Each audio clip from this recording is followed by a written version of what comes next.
Hi everyone, now we come to skill 10. It is about adjective clause connectors not only as the connectors but also as the subjects. Let's check it out. In some cases, an adjective clause connector is not just a connector. An adjective clause connector can also be the subject of the clause at the same time. Di beberapa soal, adjective clause connector tidak hanya berfungsi sebagai connector atau kata hubung, tetapi connector adjective clause bisa juga berfungsi sebagai subjek dari klausa tersebut pada waktu yang bersamaan. Berikut ini adalah contoh adjective clause connectors yang tidak hanya berfungsi sebagai connectors atau kata hubung, tetapi berfungsi juga sebagai subjek sekaligus. For example,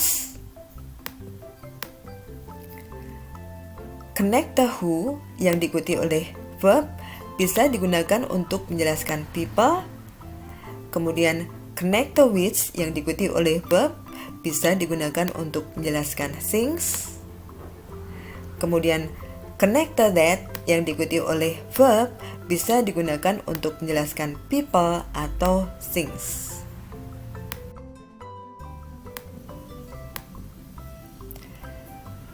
Here are some more examples.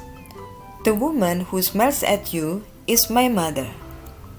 The woman di sini sebagai subjek, kemudian who smiles at you ini adalah adjective clause yang menerangkan the woman. Oke, kemudian is sebagai verbnya. Kalimat ini terdiri dari dua klausa. The main clause atau klausa utamanya adalah the woman is my mother. Sedangkan sub-clause atau anak kalimatnya adalah who smiles at you yang fungsinya adalah sebagai adjective clause yang menerangkan the woman. Adjective clause di sini mempunyai pola who sebagai adjective clause connector sekaligus sebagai subjek, kemudian smiles as verb.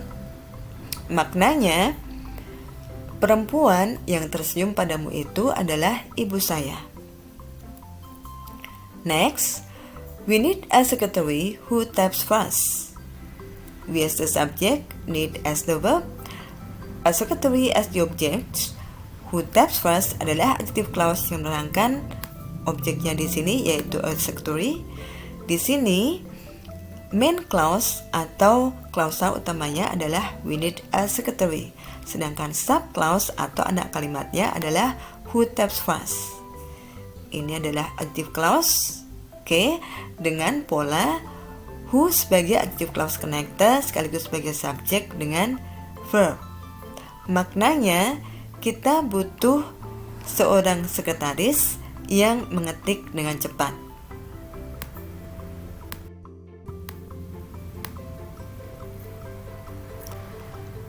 More examples. The novel which is on the table is really interesting. Di sini the novel as the subject, kemudian which is on the table ini adalah adjective clause yang digunakan untuk menerangkan the novel, kemudian verbnya adalah is. Kalimat ini terdiri dari dua klausa. The main clause atau klausa utamanya adalah the novel is really interesting. Sedangkan sub clause atau anak kalimatnya adalah which is on the table yang fungsinya adalah sebagai adjective clause yang menerangkan the novel.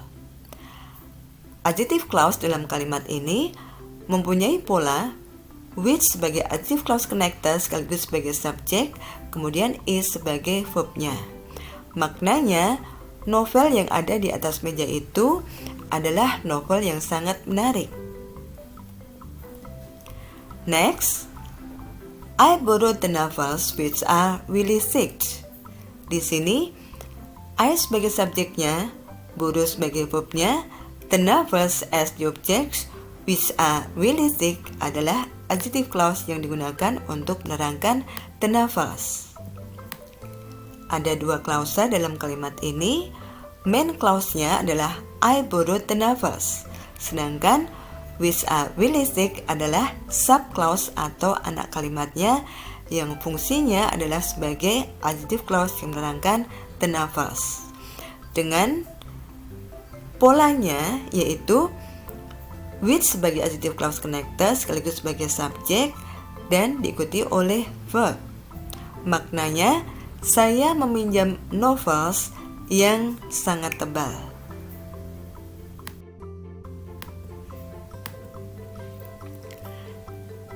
Adjective clause dengan that diikuti dengan verb bisa digunakan untuk menjelaskan noun di depannya, di mana noun di depannya itu bisa berupa people atau things.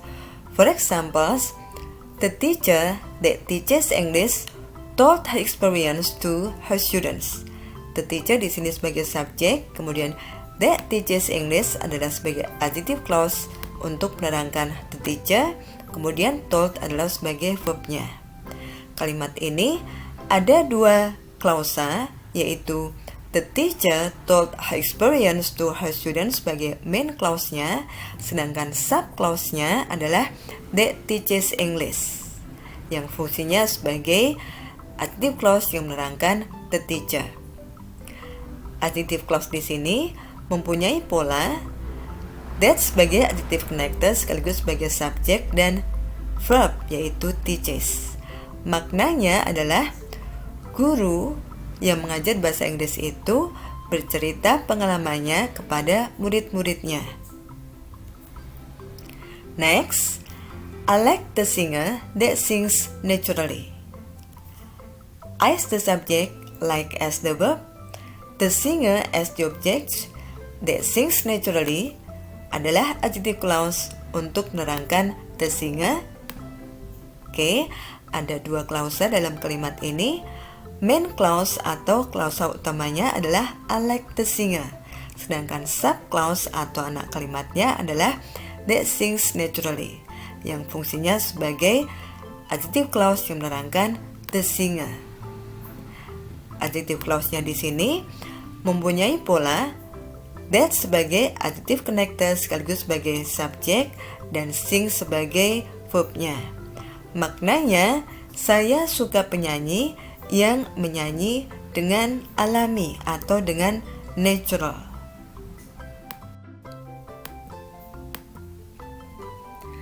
Next, we are studying in the class that is quite big. Di sini we as the subject, kemudian are studying as the verb, kemudian in the class adalah sebagai object of prepositions, kemudian that is quite big ini adalah sebagai adjective clause yang digunakan untuk menerangkan the class. Ada dua klausa dalam kalimat ini. Main clause atau klausa utamanya adalah we are studying in the class. Kemudian sub clause atau anak kalimatnya adalah that is quite big yang digunakan sebagai adjective clause. Adjective clause-nya mempunyai pola that sebagai adjective connector sekaligus sebagai subjek, kemudian is as the verb. Maknanya, kita belajar di kelas yang agak besar. Next, the house that is quite expensive seems like a great house.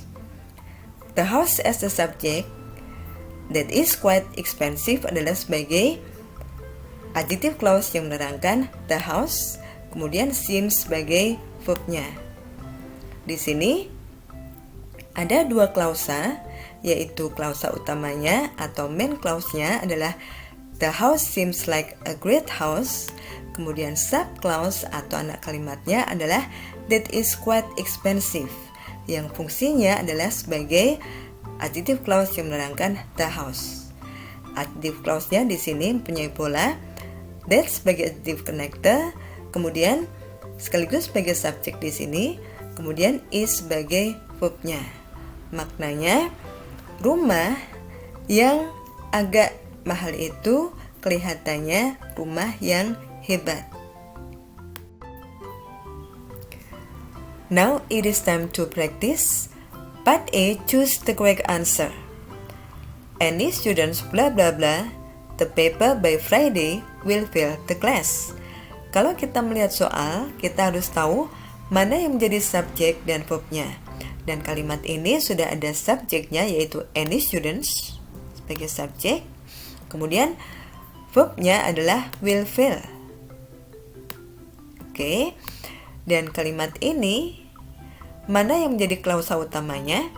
Yang menjadi main clause atau klausa utamanya adalah any student will fill the class.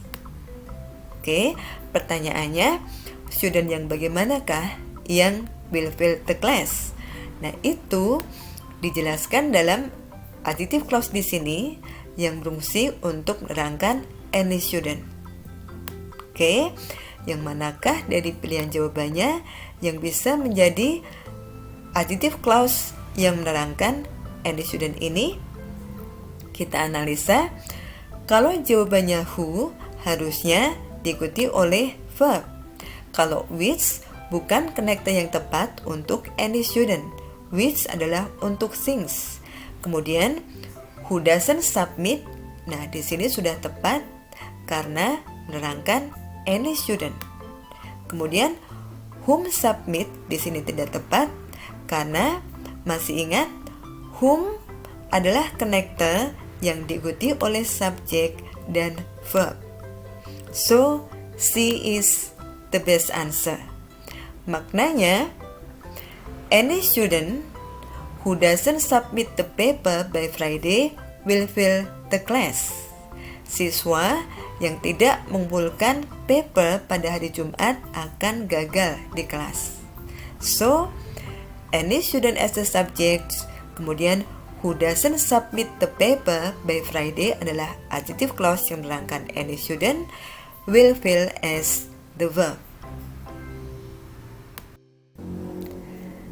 Next, part B, choose the incorrect word or phrase and correct it.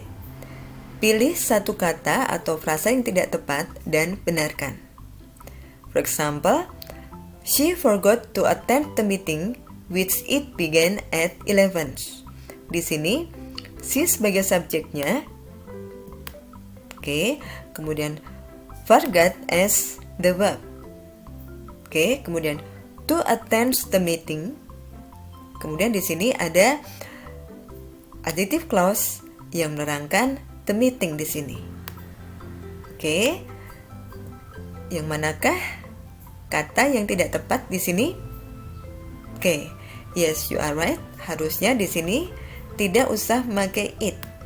Karena which di sini adalah connector yang sekaligus sebagai subjeknya. Oke, harusnya adalah she forgot to attend the meeting which began at 11. Dia lupa untuk menghadiri meeting yang dimulai pada pukul 11.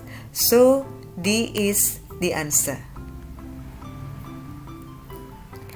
Thank you for watching. I hope it is helpful for you. Keep practicing because practice makes perfect, and see you next time.